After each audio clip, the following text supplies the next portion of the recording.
everyone, and welcome back to my channel, Talk with Journey.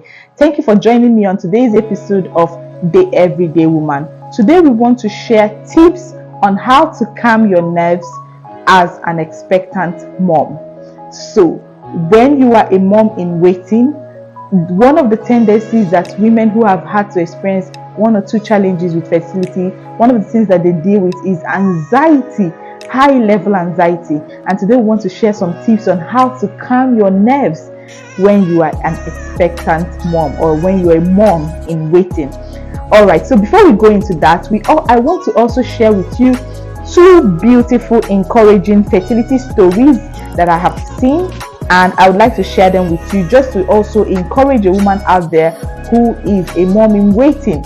All right, so before we go right into that, do not forget to subscribe to this channel if this is your first time of visiting my channel, and don't forget to turn on the post notification so that whenever I put out a video here, which I do weekly, that you get notified and you can come in and see what's up for the week. Okay, my name is Vivian Angomno, and thank you for joining me. You can also follow me on Instagram at @officialvioni, and you can join the conversation around motherhood, family, parenting, women, everything that has to do with women we talk about on this channel, and also on my Instagram platform that I've created for moms at Mom's Corner. At Mom's Corner, you can follow me on Instagram at Mom's Corner. You can also follow my personal page on Instagram at @officialvioni.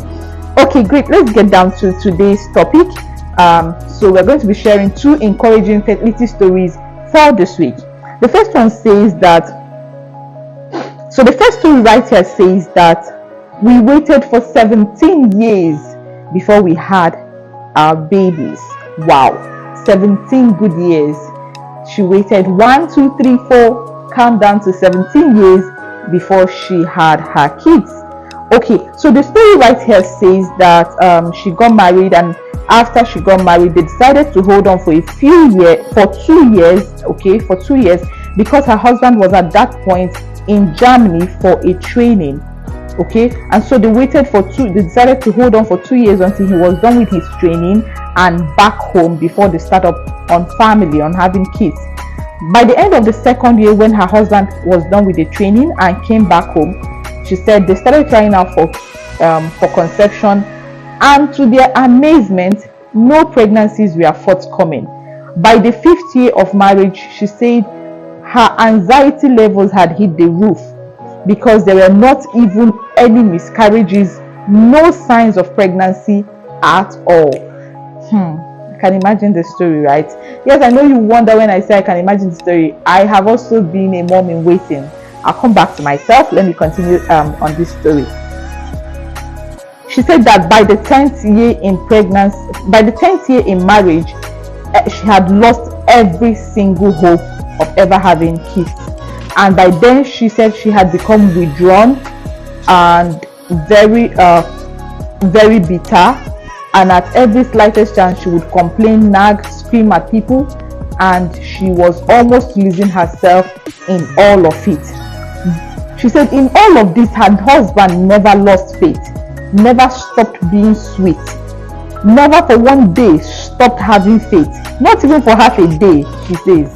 And she said at a point he called me and said to me, your whole aim of being alive is not to have kids.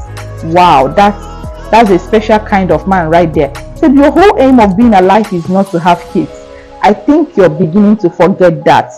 He said, live your life and stop waiting to live when kids come, because for kids they will surely come, but let it not be that by the time they come you have stopped living. Wow, that's a man there. That's a great partner and spouse talking right there. She said after that conversation with him, I decided to stop everything about trying for conception, focusing on conception, and I started up my business, which I had been putting off years now. In fact, I had started off this business initially, but after a while I closed it up because I was not willing to concentrate on anything that didn't have to do with getting, kids or having kids. She said, but today I write to you with joy in my heart to say that we have 2 beautiful kids, a boy and a girl, and I cannot stop thanking God for the spouse and partner that I had during this period. One thing, and I still have, one thing I have learned is that it's important to focus on the beauty around you and focus less on what you do not have at any point in your life. My husband enjoyed all his time as a waiting dad, but I did not. I spent most of that time worrying, being anxious, and being angry that I almost missed out on an entire 17 years of journey. He never missed one day of that day being sad. So let's learn to be present in every situation and circumstance that we find ourselves in, because the truth is, beauty awaits it all at the end of it. Thank you so much for sharing this story with us. It's a very encouraging one, right?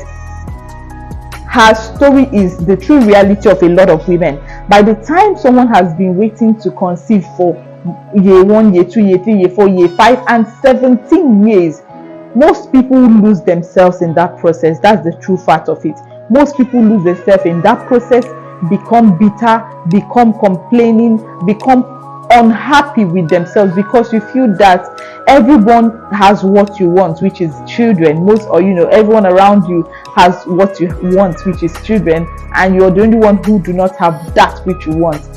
It's just like what her husband said to her. Her husband said to her, don't forget to live. Most times the truth is that people who are expecting moms, and it's reality, I've been there, right? Most times people, we just forget to live because you are so anxious and all you really want is to have a child that you forget to live. But it's such a blessing for this lady who shared her testimony, who shared her story with us, which is very encouraging, that after 17 years she has gone on to have 2 beautiful children. I hope this encourages you, right? 2 things to learn from this story.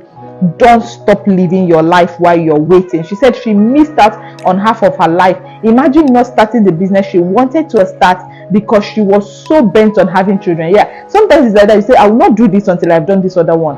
But why not go on to the other one? Who says you can't start your business? Who says you can't progress in your career? Focus and be happy on career while you're also waiting for children. Most times that is not the case. Most times women tend to lose and miss out on most of the things that they could have been experiencing while waiting for babies. And it's not entirely their fault, right? Why they miss out. The truth is, society brings a lot of pressure. So there is the pressure of constantly being asked, when are you pregnant? When are we expecting? When are we coming for Mugo? And all of those kind of questions. So the more women have to deal with this kind of questions, the more anxiety it triggers. The more anxiety it triggers, the more anxious you are about when you're getting pregnant, when you're having your first child. It's as if there is a constant timer over your head reminding you that you've not achieved this, right? So sometimes it's so difficult to relax and move on with your life while you're waiting for this aspect. But it's important that we remember that the truth of the matter is that motherhood, being a mom, a physical mom, right? Because the truth is, every woman is a mom. Whether you've had that baby or not, you're a mom. Your motherhood, your mother, the instinct of a mom, they are just in you, and they're not going to go away because you've not had a physical child. So while you're waiting for this aspect to manifest, it's important to keep living. Keep living. Don't forget to live. Don't forget to keep living. Don't forget to keep moving. Don't forget to keep, getting the other things that you want for your life, because those things are also important as much as having your babies. Okay, so I'll just share the second beautiful, encouraging story for today before we share just a few tips on how we can relax and calm down your anxiety level while you're waiting and while you're expecting for your own babies. So the second story here says that she starts by saying, my mother-in-law is a saint. Oh wow, that's an encouraging statement. She says, my mother-in-law is a saint. My husband is an only son with 5 sisters. She said, but all through the time we waited for 11 years for me to conceive, my mother-in-law gave me peace like no other. She never nagged about us not having a child, never even asked it as a question, would always oppose anyone who would ask me, when am I going to have a baby when I come back to the village? Anytime that question arose, trust me, you would have my mother-in-law to fiercely contend with. that woman gave me peace for 11 years while we waited. She would call on phone and tell me regularly not to worry because children will certainly come, and that when they did, I would not even get a minute to have. She said, and when they finally do start coming, I will not get a minute to read to myself or even have any moment anymore for myself. So she would always say, enjoy your time before the people that will see your time arrive. She was referring to babies. She would always say to me, enjoy your time before the people that will see your time arrive. She's okay. So this story goes on to say that after 11 years of waiting, she finally conceived. And the beautiful story goes on to say that she had twins, a boy and a girl. She said, the only thing that weakens my heart is that mother-in-law passed on 3 months after the delivery of my babies. But the only consolation I have from this is that it was as though she was hanging on till the babies arrived. She passed on from cancer. Oh, wow. Such a woman that gave you peace. Okay, but like you said, it was almost like she was hanging in there till she saw the victory of her daughter-in-law arrive, and we are so happy that she actually got to see them. The bundle of joy arrive. 3 months later, she passed on.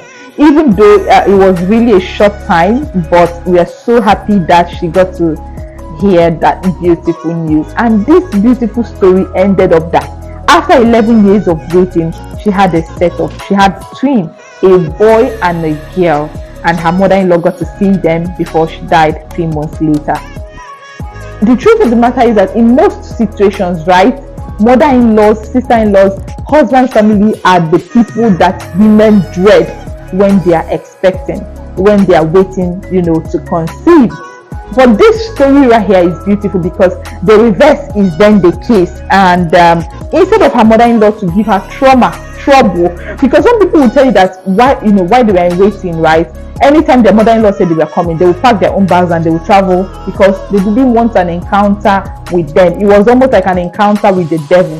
So it's such a beautiful thing to see a mother-in-law who, and this thing again about this story, right? Did you hear the part where she said her husband was an only son? So it's not like there was another son that the woman had that was, some people will say, who will give me a grandchild? Even though she had daughters, right? They always think it is only the one coming from their son that is, I don't know, that is like that grandchild they are waiting for. So, but she didn't even have an alternative son, so to say. It was just one son, but yet it was as if she was at peace with the whole situation, and she tried as much as possible to transfer that peace to her daughter-in-law. And that story is indeed a beautiful one.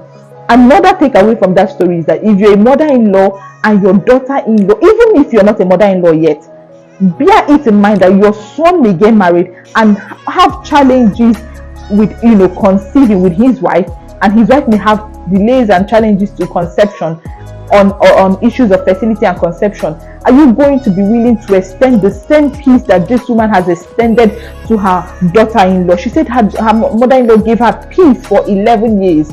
So even if you're not a mother-in-law today, right, it's a reminder that you will become a mother-in-law tomorrow. And when you do, no one is praying for their daughters-in-law to have delayed conception. No one is praying for their sons not to have children. But these are real life situations, right? And it can happen to anyone. All we're saying is that if it does happen, right, can you respond to it with a lot of grace, a lot of kindness, and a lot of patience towards your son and his wife, knowing fully well that it's actually nobody's design for delayed conceptions and issues of fertility.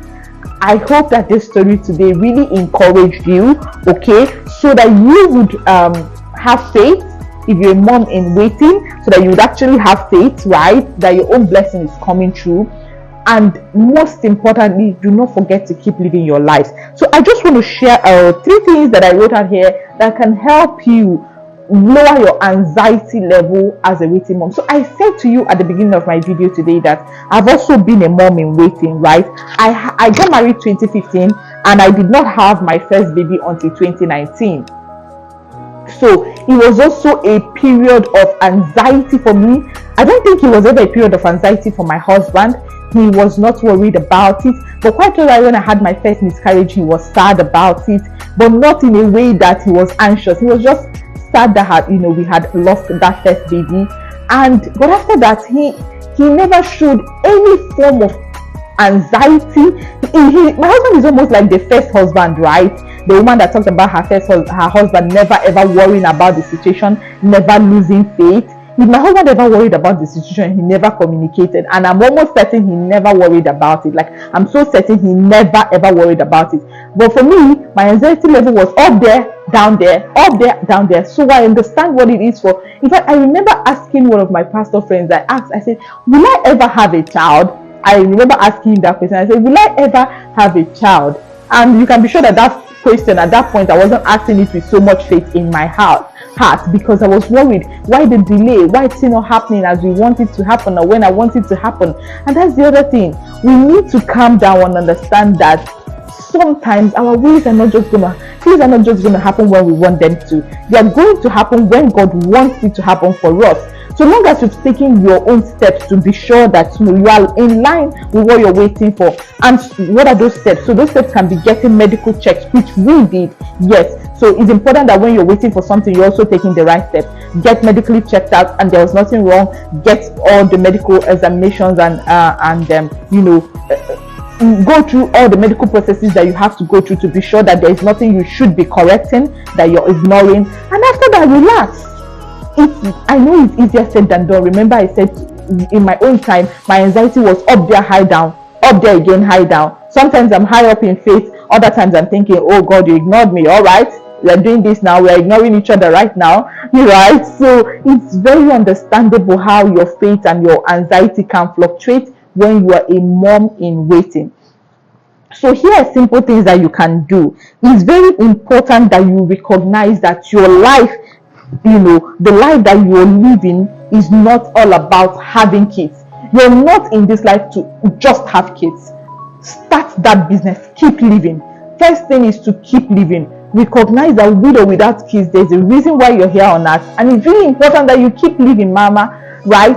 Find that thing that strikes the chord for you and do it. Is it that business? Go ahead. You're not going to feel like it. Honestly, you're not going to feel like starting that business. Go ahead and start it. Is it that career? Is it that certification exam that you need to take? Whatever is it that you know is the course that you want to take in your life. Stop waiting till you have that baby to have it, to start on that course. Because the truth is, when that baby arrives, just like that mother-in-law said, the time stealers, that baby is going to work to take all your time. Now I have 2 kids, and I practically try to hide from them sometimes because I need to do things. Now I'm talking about writing my certifications exam. Maybe if I wasn't so worried about, having a kid all those years, I should have, taken my certification exam, and now I'll be more relaxed. Now I have kids, I'm trying to juggle kids and career, I'm trying to juggle kids and writing my exams, I'm doing so many things. What if you just relaxed a little more and started out on those things that you really wanted to do all those while you were waiting, or while you are still waiting? Just start on them. Don't forget to live. That's the number 1 tip. Every day, wake up conscious, determined to live, to do something that you want to do with your life, and not just waiting for the babies. The babies will eventually come, but by the time they come, would you have also wasted all the time being anxious, being worried, being high and low? Maintain the high. There are going to be the low days, of course. We've all been there, done that, but it's important that you move on to the high days. Okay, so the second thing I said is, even though that this would sound like though I do not have faith, or you're going to worry, I must also say I'm a strong believer, right? But the second thing I'm going to say is, stop attending every prayer summit organized for expectant moms. It's important to pray. In fact, the way for me that I resolved fertility issues in my life was through prayers. I trusted God. I stood on God's word until God's word prevailed over my circumstances. But also, sometimes when you're jumping from every prayer summit organized by every person in the world for even sometimes jumping into the ones that you don't understand their sources, but just because you had it's a prayer summit, just because you heard it's a prayer summit for expectant moms, you jump into it. You don't know the origin, you don't know what spirit is behind it. When you do that, it's actually not a show of faith. It's just your anxiety manifesting. You feel that as many prayer houses, as many prayer summits, many prayer meetings you can attend, the faster you're going to get, babies, the faster you're going to conceive. Sometimes it's not a manifestation of faith. Sometimes it's actually a manifestation of your anxiety level. So learn to take it down a notch and say to yourself, this is what I need to be at. If this is the prayer meeting you want to attend, or the church church meeting that you want to attend for expectant ones, that's it. Do that. Go home and rest. Every other link that someone is sending to you on social media to attend this, to attend that, log off from it. You don't have to be there. It just might be a show of your anxiety as against a show of faith. Just be sure that you're connecting to just the right thing, and you're not connecting to everything that you don't even understand the source. Okay, so the third thing that I said you should do is to don't forget to find a group that gives you find like-minded persons that give you peace. It's very important that when you're a mom in waiting, right, when you are an expectant mom, it's very important that you have peace, because peace will give you stability in those seasons. And one way to have peace is to block off the naysayers. That's not the time for you to be in association with people who are constantly asking you, when are you going to have a baby? When are you going to come? When are we going to come for Mugo? What are you coming for Mugo? Now you born. You they ask people up and down, when are you they go? Mugo for it is it your baby? Stay in your house. So mama, that's not the time to be associating with people that give you a lot of anxiety. Fine. One thing I did was, my family gave me a lot of peace, and my husband's family too. My mother-in-law is like the second mother-in-law. She never really created tension for me around childbirth. No, she didn't. So, but my mom also is my mom's prayer and spiritual level and faith level is up there. So she's one person that I connected to a lot during the period of my expecting and waiting. And if the doubts came up, she would say to me, see, this doubt has no place in this house. So find people, find friends, find family members who are going to keep your faith level up there, who are going to say to you, live your life, children will come, do what you want to do. Find that group of people and connect to them, and stay strongly connected to that source of joy and happiness until your testimony or your kids arrive. While you're waiting, find people that give you peace, find people that give you joy, and connect to them. And so the final tip that I want to share today is bond with your husband. Why is that very important, to bond with your husband? You are going to grow old with your husband, not with your kids. So if you drift apart in the time while you guys are waiting, right, if you finally drift apart, my pastor said something to me. He said when we are also in waiting, I think that, my pastor said that to us. He said, if you guys drift apart while you're in waiting, right, when the kids arrive, there's not going to be a solid ground to raise kids. So it's very important. And my husband, he made it so easy. There was never a time he was super worried, like I said, during the time of our waiting. And I know that may not be the story for some women, but if you find that you have a partner, right, but most times women are so anxious that they begin to drive away their partners. So if you find that you have a partner, if you're lucky that you have a partner who is very understanding, it's important that you stay connected, stay bonded, create time. When these kids come, we're not gonna, me and my husband, I remember that time that we were always driving, taking staycations in hotels and all of that. Since baby started coming, I don't even remember how many times we've been up to that again, right? Yes, we try to still make our time for that, but it's not as it used to be when the kids were not around. So enjoy your husband right now before the kids start arriving, because you see those you see those show stealers, they're gonna arrive anytime soon, and now you would have no time for yourself, not to talk about your husband. So it's important that you keep the bond strong. You're going to grow old with your husband. You're not going, it's not, the kids are going to move away, right? They're going to move, they're going to move on with their lives after a while. It's your husband that you're going to stick with. Don't let the waiting period break you guys up. Just stay strong and keep waiting in joy. Your babies are going to arrive very soon, mama. I hope that today's story, encouraging fertility story, encouraged you. The first one we shared about the woman who waited 17 years, and she said that in those 17 years she almost lost herself to depression, to anxiety, high level of anxiety, until her husband said to her, relax, start living your life, start up the business, do the things that you want to do with your life. This kid will finally come. Relax, don't miss out on your entire life. And then the second one, we shared about the woman who waited for 11 years and her mother-in-law was a saint to her. She said she never worried her, never gave her any form of pressures, and her babies finally arrived. Twin. She had a baby girl and a boy. Although unfortunately the mother-in-law passed on just 3 months from cancer, just 3 months after she had her baby. And we have also shared tips on how to calm your nerves as a waiting mom. The first one is don't forget to live your life. It's important. Be determined to keep going. Do the things that you're supposed to be doing in life. Don't stop and just wait for babies to arrive. Keep living. Don't forget to keep living. Don't forget to keep living. Second thing is stop attending every prayer summit.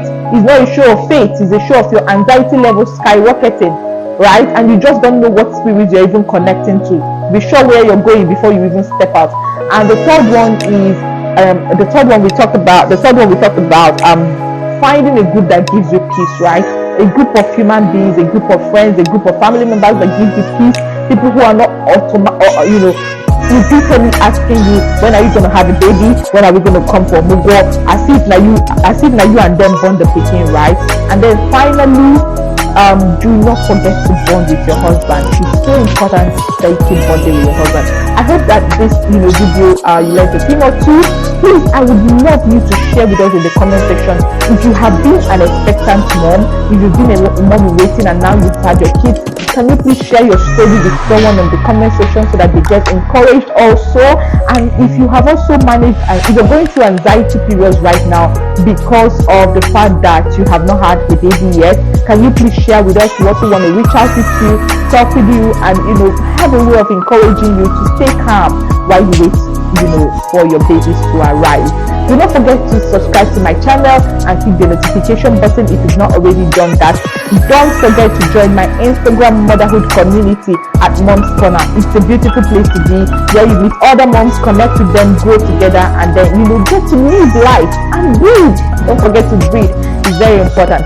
Thank you guys for joining me on today's episode of Everyday Woman with Journey, and I'll see you next week.